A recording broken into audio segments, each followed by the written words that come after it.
Welcome back to Sword and Musket. Today we're going to look at the number 5 Jungle Carbine.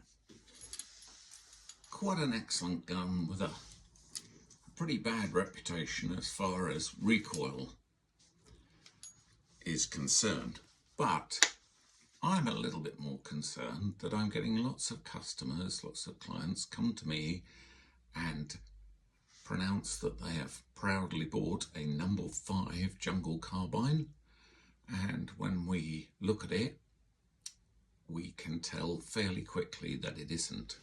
So being as how the number 5 has such a following and a reputation, I thought I'd go through a few of the basic points that people should look out for to avoid getting the wool pulled over their eyes. Because there are a lot of number 4s that are getting converted and changed, altered to look like Jungle Carbines. Let's run through the basics.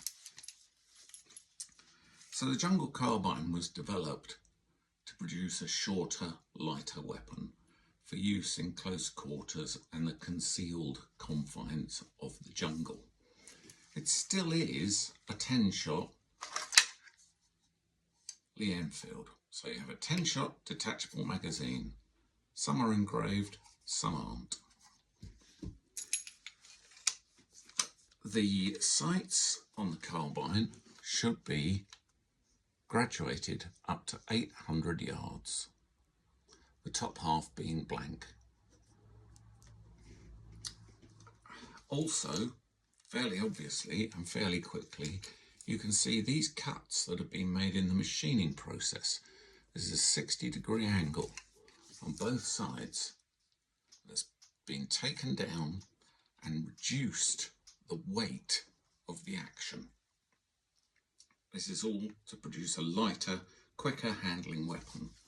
They even went as far as drilling a 5/16 hole in the bolt handle. Now, as with all Enfields, the serial number engraved on the rear face of the bolt should be the same as the serial number on the butt socket or back strap. Then obviously you have a different shaped stock. You have a rubber butt plate which was developed in fact to help reduce the feeling of the effect or the felt recoil. That has a side mounting for the sling. Here we have a canvas Second World War sling. Moving up to the front, the rifle is 5 inches shorter. Now that's all fairly obvious, but one of the biggest telltales in this cloning of number 5s is the lightning or weight reduction grooves that are cut into the barrel nocks form, which you of course can't see when you turn up and look at your rifle or you're looking at a gun show. You have to ask the dealer rather forcibly if you could have a look underneath.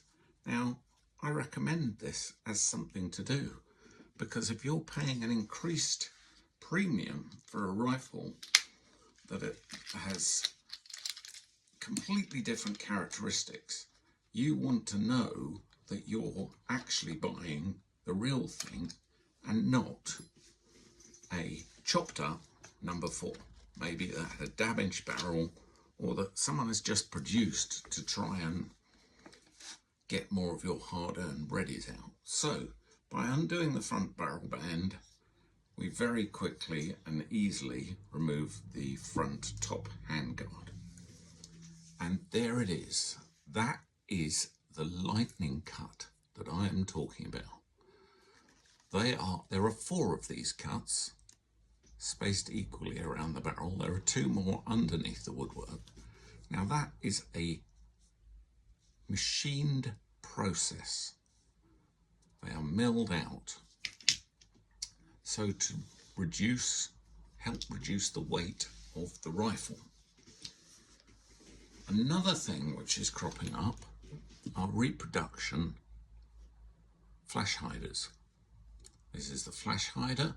It's the same design as the Bren flash hider. It incorporates the 4 sights with its protective ears and the bayonet mounting stud for the Bowie type blade bayonet. But reproduction castings of these are turning up on the market. And being lazy, the reproduction people have not drilled them twice. These are fixed by 2 transverse pins which are knocked in here.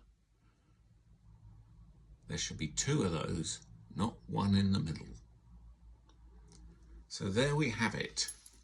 How to avoid buying an imitation number 5 Jungle Carbine. And it will always be an imitation number 5 Jungle Carbine. So if you purely want it for reenactment, or because you don't care, you just want to shoot something with a shorter barrel, that's fair enough. But if you're buying something to add to a collection that you are trying to invest your hard-earned readies in, I see no reason why someone who's a little bit clever should get the drop on you and con you out of your hard-earned readies. So beware the fake Jungle Carbine. Look out for the real article, and it will always be the real article, and it will always carry that premium that the correct rifle does. So I hope that's been helpful. I hope it's useful. There is no reason why you should not ask to see that part of the rifle. It's like looking under the bonnet in a car, or looking underneath to see how rusty it is. When you buy a car, you wouldn't have any qualms about asking those questions. Ask to see that Knox form, and that will make all the difference. Thanks for listening. Sword and Musket signing off again. More guns coming your way. Like or subscribe. Bye.